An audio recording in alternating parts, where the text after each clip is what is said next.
Sementara itu, pemirsa, untuk membantu masyarakat mendapatkan kebutuhan pokok dengan harga terjangkau, gerakan pangan murah juga dilakukan pemerintah Kota Prabu Mulih dalam menjaga stabilitas harga dan membantu masyarakat menjelang Idul Adha.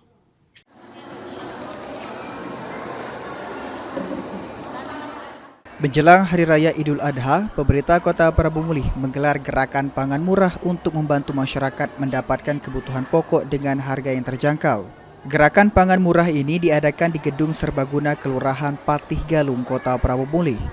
Kegiatan yang digelar Pemkot Prabu Mulih melalui Dinas Ketahanan Pangan ini disambut antusias warga.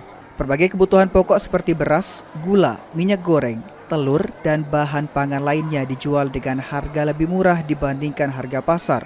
Wali Kota Prabu Mulih Arlan mengatakan, gerakan pangan murah ini merupakan upaya pemerintah dalam menjaga stabilitas harga dan membantu masyarakat menjelang Idul Adha.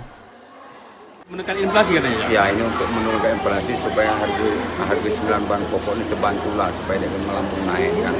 Barang-barang apa tadi, Cak? Beras, minyak makan, cabai, jong, bawang, apa lagi tadi? Ada beberapa tadi. Mungkin himbauan, Cak, mendekati anak lebaran ini, Cak? Cak berharap dengan ada pasar murah ini masyarakat kita terbantu untuk kebutuhan sehari-hari, ya. Oke. Dan menekan jangan sampai harga inflasi melonjak.